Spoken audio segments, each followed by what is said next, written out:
महापुरुष मूलदेव की कथा एपिसोड 1। ऐसा कहा जाता है कि जो मनुष्य मन की शुद्धि के साथ साधु संतों को सद्भावपूर्वक दान देता है वह भविष्य में महापुरुष मूलदेव की तरह राज्य आदि सुख संपत्ति को प्राप्त करता है। लेकिन आखिर ऐसा क्यों कहा गया है? जुआ, वेश्यागमन आदि पाप जीवन में होने पर भी यदि सद्गुरु का सत्संग हो जाए तो पापी आत्मा भी महान आराधक आत्मा बन सकती है। उसका अद्भुत उदाहरण है महापुरुष मूलदेव। तो आइए जानते हैं महापुरुष मूलदेव की अद्भुत कथा। बने रहिए इस वीडियो के अंत तक। गौड़ देश में पाटलिपुत्र नाम का एक नगर था। उस नगर में जीतशत्रु नाम का राजा राज्य करता था, जिसका मूलदेव नामक पुत्र था जो कलाओं में एक्सपर्ट था। मूलदेव सभी धूर्त यानी कि खराब विद्याओं में भी एक्सपर्ट था। वो चोरों के बीच चोर जैसा था तो सरल व्यक्ति के साथ सरल था। एक विद्याधर की तरह वह अनेक प्रकार की कलाओं के द्वारा नगरजनों को खुश करता था। मूलदेव में अनेक गुण होने पर भी सोने की थाली में लोहे की कील की तरह उसमें एक बड़ा दुर्व्यसन था, जुआ खेलने का। राजा ने बहुत कोशिशें की लेकिन मूलदेव यह व्यसन को छोड़ नहीं पाया, तो गुस्से में राजा ने पुत्र मूलदेव को महल छोड़कर जाने का आदेश दिया। उसी नगर में देवदत्ता नाम की गणिका यानी कि वेश्या रहती थी। वो बहुत ही बुद्धिशाली थी और इस गणिका को खुश करने के लिए, इम्प्रेस करने के लिए मूलदेव उसके भवन के पास ही एक मकान के ओटले पर बैठकर वीणा बजाने लगा। वीणा की सोलफुल म्यूजिक को सुनकर देवदत्ता गणिका अट्रैक्ट हो गई। उसने अपनी एक दासी माधवी को भेजा। दासी ने जाकर देखा, मूलदेव ने गुटिका यानी कि एक ऐसी गोली जिससे मन के इच्छित कार्य पूरे होते हैं, ऐसी गुटिका का यूज करके वामन यानी कि शॉर्ट हाइटेंड व्यक्ति का रूप लिया था। दासी ने देखकर यह बात गणिका को बताते हुए कहा, कोई गंधर्व यानी कि म्यूजिशियन मधुर गीत गा रहा है। वो शरीर से वामन है लेकिन गुणों से विराट है। यह बात सुनकर देवदत्ता प्रभावित हुई और उसने अपनी कुबड़ी यानी कि आगे से बेंड रही हुई माधवी दासी को भेजा, तू जाकर उस गंधर्व को बुला कर ला। दासी मूलदेव के पास गई लेकिन वो नहीं माना और माधवी की पीठ पर उसने मुट्ठी का प्रहार किया, जिससे उसका पीठ का कुबड़ापन दूर हो गया। वो एकदम नॉर्मल हो गई। माधवी जब गणिका के पास पहुंची तो उसने पूछा, ये तेरी पीठ सीधी कैसे हो गई? दासी माधवी ने कहा कि उस वीणावादक पुरुष ने मेरी पीठ पर प्रहार किया और मेरी पीठ ठीक हो गई। यह जानकर देवदत्ता और खुश हो गई और उसने माधवी को कहा, तो एक बार वापस जाकर फोर्स करके विनंती कर एक बार उन्हें बुला कर ला। दूसरी बार बुलाने पर मूलदेव भवन में आया। उसी समय वहां पर एक अन्य वीणा वादक आया और वीणा बजाने लगा। मधुर आवाज सुनकर देवदत्ता खुश हो गई, लेकिन तभी मजाक करते हुए मूलदेव ने कहा, उज्जैनी नगरी के लोग वस्तु की परीक्षा करने में बहुत ही चतुर होते हैं। गणिका ने कहा, क्या इस वीणा वादन में कुछ भूल है? मूलदेव ने कहा, इस वीणा के गर्भ में कंकड़ है और उसके तार में बाल है। मूलदेव ने वीणा अपने हाथ में ली और उसमें छिपे हुए कंकड़ और बाल को बाहर निकालकर देवदत्ता को बता दिया। मूलदेव ने वह वीणा ठीक कर दी और स्वयं वह वीणा बजाने लगा। वीणा के मधुर संगीत को सुनकर गणिका ने कहा, अहो, यह सामान्य मानव नहीं है, यह तो मनुष्य के रूप में साक्षात सरस्वती देवी का अवतार है। जो दूसरा वीणा वादक वहाँ आया था वह मूलदेव के चरणों में गिरकर बोला, मैं आपके पास वीणा वादन की कला सीखना चाहता हूँ, आप मुझ पर कृपा करें और मुझे सिखाएं। मूलदेव ने कहा, वीणा वादन कला में मैं एक्सपर्ट नहीं हूँ, इसके सच्चे ज्ञाता तो मेरे गुरुदेव है। पाटलिपुत्र में रहने वाले विक्रमदेव आचार्य मेरे गुरुदेव है और मैं उनका शिष्य हूँ। इसी बीच वहाँ पर विश्वभूति नाम के कलाचार्य यानी कि स्किल्स के एक्सपर्ट आए। उसी समय देवदत्ता बोली, अहो पधारो, आप तो साक्षात सरस्वती देवी के अवतार हो। मूलदेव ने सोचा, यह अपने आप को अत्यंत ज्ञानी मान रहा है, अतः इसका गर्व यानी कि अहंकार दूर करना चाहिए।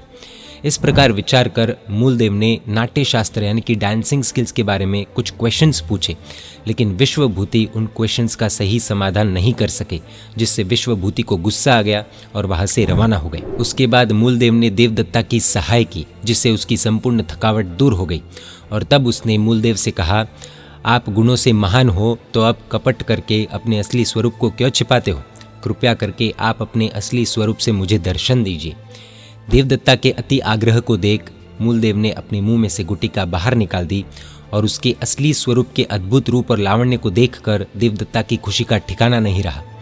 देवदत्ता ने मूलदेव से कहा, आपकी अद्भुत स्किल से आपने मेरे दिल को जीत लिया है, इसलिए अब आपके बिना मैं एक क्षण भी नहीं रह सकती हूँ। देवदत्ता के साथ मूलदेव आनंद पूर्वक दिन व्यतीत करने लगा। एक दिन महाराजा की ओर से देवदत्ता को राज दरबार में नृत्य कला यानी कि डांस स्किल दिखाने के लिए इनविटेशन मिला। मूलदेव भी गुप्त वेश में राज दरबार में आया।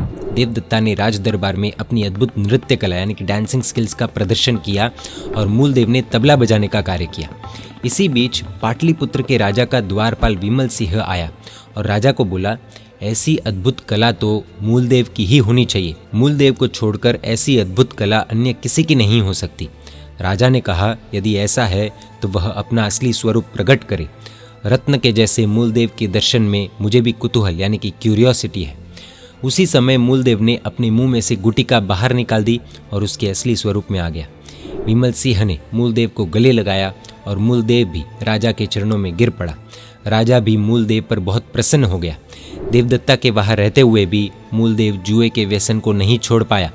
व्यसन पकड़ना बहुत आसान है, लेकिन छोड़ना बहुत बहुत कठिन। देवदत्ता ने भी मूलदेव को समझाने की बहुत कोशिशें की, लेकिन व्यसन नहीं छूटा। उसी नगर में अचल नाम का धनवान सार्तवाह रहता था। मूलदेव के पहले वह उस देवदत्ता गणिका में इंटरेस्टेड था। गणिका को मूलदेव के साथ देखकर अचल सेठ को ईर्ष्या हुई, जेलसी हुई और वह मूलदेव को किसी भी तरीके से खत्म करना चाहता था। एक दिन अक्का यानी कि गणिका के भवन की मालकिन ने देवदत्ता को कहा, बेटी तू उस निर्धन और जुए के व्यसनी ऐसे मूलदेव को छोड़ दे। हर रोज अचल कितना धन देता है, उससे अपना फायदा भी होता है।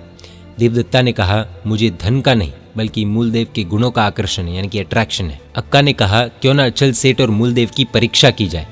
देवदत्ता ने अपनी स्वीकृति दी और उसी समय अक्का ने माधवी दासी को अचल के पास भेजकर कहलवाया कि देवदत्ता को इक्षु यानी कि गन्ना खाने की इच्छा है, इसलिए आप इक्षु भिजवा दीजिए।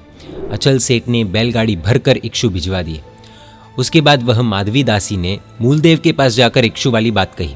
उसी समय मूलदेव कुमार ने गांठ बिना के इक्षु यानी कि गन्ने के टुकड़े चांदी के थाल में व्यवस्थित तैयार करके माधवी दासी को दिए। देवदत्ता ने जब वे टुकड़े देखे तो वो बहुत खुश हो गई। देवदत्ता ने अक्का को कहा, मेरू और सरसों की तरह मूलदेव और अचल सेठ में रहे अंतर को आपने देख लिया। अक्का ने सोचा, यह देवदत्ता मूलदेव के ऊपर लट्टू हो गई है, इसलिए किसी भी तरीके से मूलदेव को यहाँ से भगाना होगा। एक दिन अक्का ने अचल सेठ को कहा, तुम ऐसा कुछ करो जिससे वह मूलदेव यहाँ आए ही नहीं।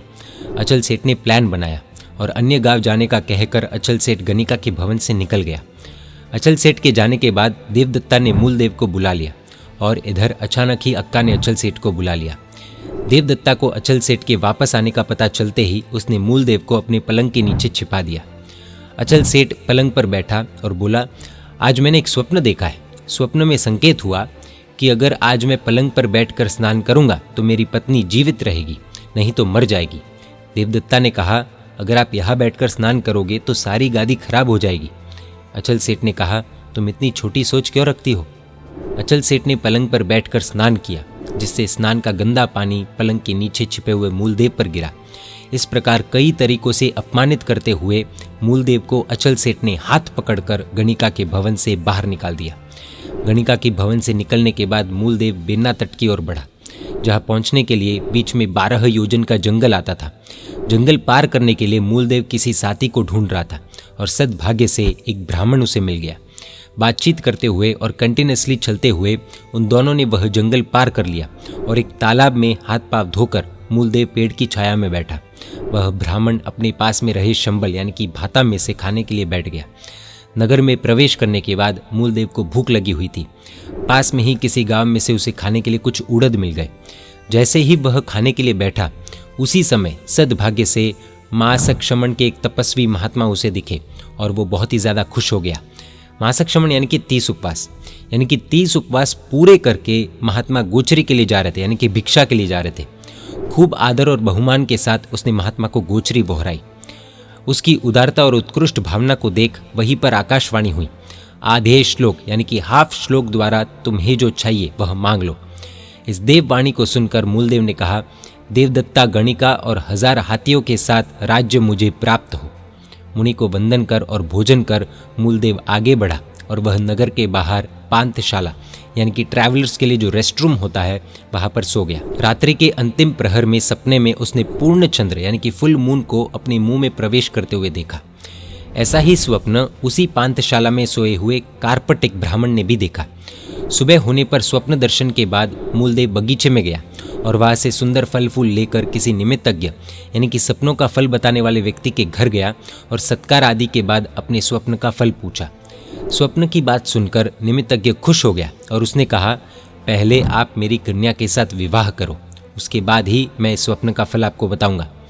मूलदेव की स्वीकृति मिलने के बाद स्वप्न पाठक ने धूमधाम से अपनी कन्या का विवाह मूलदेव से कराया और उसके बाद स्वप्न का फल बताते हुए उसे कहा, 7 दिन के अंदर तुम इस नगर के राजा बनोगे।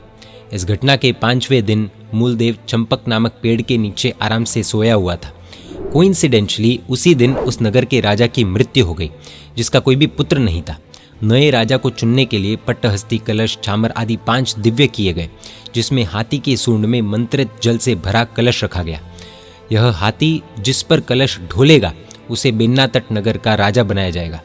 वह हाथी पूरा नगर घूमने के बाद नगर के बाहर आया और चंपक वृक्ष के नीचे सोए हुए मूलदेव के ऊपर उसने अभिषेक कर दिया।